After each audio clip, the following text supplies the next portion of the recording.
నమస్తే శ్రీమాత్రే నమః శ్రీ గురుభ్యో నమః మే 5వ తారీఖు 2025 సోమవారం నాటి పంచాంగం ప్రకారము శ్రీ విశ్వావసునామ సంవత్సరము ఉత్తరాయణం వసంత ఋతువు వైశాఖ మాసం శుక్లపక్షం నాటి సూర్యోదయ సమయము తెల్లవారుజామున 5:51 సూర్యాస్తమ సమయం సాయంత్రం 6:34 ఈరోజు తేదీ అష్టమి ఉదయం 7:37 వరకు తదుపరి నవమి తిథి ప్రవేశము నక్షత్రము ఆశ్లేష నక్షత్రం మధ్యాహ్నం 2:02 వరకు తదుపరి మఖా నక్షత్ర ప్రవేశము ఈరోజు వర్జం రాత్రి 2:56 నుంచి తెల్లవారుజామున 4:39 వరకు దుర్ముహూర్త సమయం మధ్యాహ్నం 12:38 నుండి 1:29 వరకు తిరిగి మళ్ళా మధ్యాహ్నం 3:10 నుంచి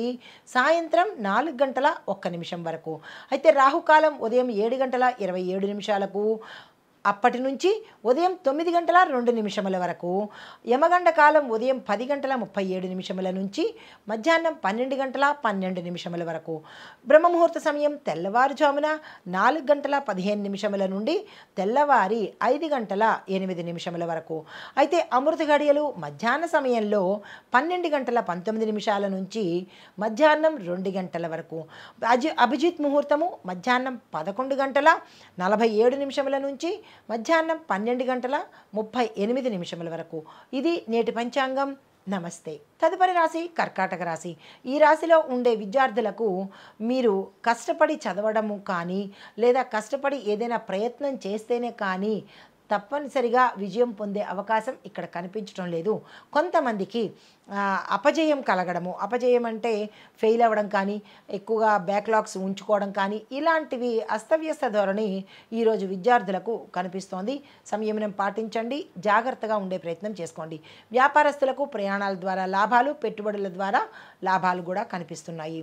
ఆరోగ్యపరంగా చూసుకున్నట్టయితే కడుపుకు సంబంధించినటువంటి సమస్యలు, రుగ్మతలు వచ్చే అవకాశం కనబడుతోంది. జాగ్రత్తలు తీసుకోండి.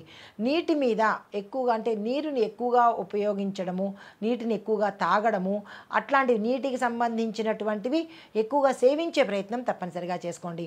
కుటుంబపరంగా చూసుకున్నట్టయితే చిన్నపాటి గొడవలు కనబడుతున్నాయి. జాగ్రత్తలు, సంయమనం పాటించండి. ఆందోళనలు ఎక్కువగా జరిగే అవకాశం కనబడుతోంది. ఓర్పుగా, సంయమనంగా, సమయస్ఫూర్తిగా మెలిగే ప్రయత్నం చేయండి ఈరోజు. అయితే మీకు చెప్పదగిన పరిహారము నవగ్రహ ఆలయంలో చంద్ర దర్శనం తప్పనిసరిగా చేసుకోండి. తదుపరి రాశి సింహరాశి. ఈ రాశిలో ఉండే విద్యార్థులకు చూసుకున్నట్టయితే పోటీ పరీక్షల్లో మంచి అవకాశాలు వస్తాయి, సక్సెస్ సాధిస్తారు.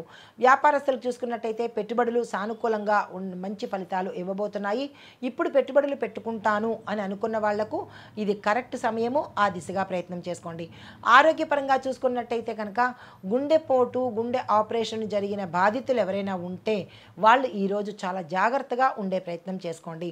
కుటుంబపరంగా చూసుకున్నట్టయితే మీ యొక్క కుటుంబంలో ఎవరైనా పెద్దలు ఉంటే వాళ్ళ ఆరోగ్యం పట్ల జాగ్రత్తలు వహించండి. మీకు చెప్పదగిన పరిహారము సూర్యదేవుణ్ణి ప్రార్థిస్తూ అర్ఘ్యం ఇచ్చే ప్రయత్నం తప్పనిసరిగా చేసుకోండి. తదుపరి రాశి కన్యారాశి. ఈ రాశిలో ఉండే విద్యార్థులకు శాస్త్రీయ రంగాలలో పురోగతి ఎక్కువగా కనబడుతోంది. విదేశాలు వెళ్ళే అవకాశం కూడా ఈరోజు ఎక్కువగా ఉంది, ఆ ప్రయత్నాలు చేసుకోండి.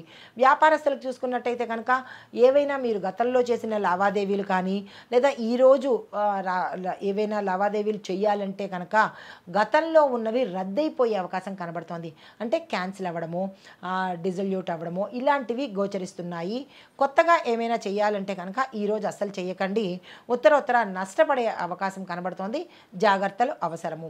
ఆరోగ్య పరిస్థితి చూసుకున్నట్టయితే కనుక జీర్ణ వ్యవస్థకు సంబంధించి ఎక్కువగా రుగ్మతలు కనబడుతున్నాయి. తీవ్రమైన సమస్యలు కూడా గోచరిస్తున్నాయి. నీటిని ఎక్కువగా తాగే ప్రయత్నం చేసుకోండి. అయితే కుటుంబపరంగా చూసుకున్నట్టయితే స్నేహితులతో విరోధాలు ఏర్పడి స్నేహితులు విడిపోయే అవకాశం కనబడుతోంది. అది కూడా మీ యొక్క మాట తీరు వల్ల. సామరస్యం పాటించండి. జాగ్రత్తగా మాటను వాడే ప్రయత్నం ఈరోజు చేసుకోండి. మీకు చెప్పదగిన పరిహారము దుర్గా అమ్మవారి ఆలయ దర్శనం చేసుకుంటూ అమ్మవారిని పూజించడం కానీ ఎర్రని చీరను అమ్మవారికి సమర్పించినట్టయితే కనుక ఇటువంటి చిన్న చిన్న సమస్యలు తొలగిపోయే అవకాశం కనబడుతోంది.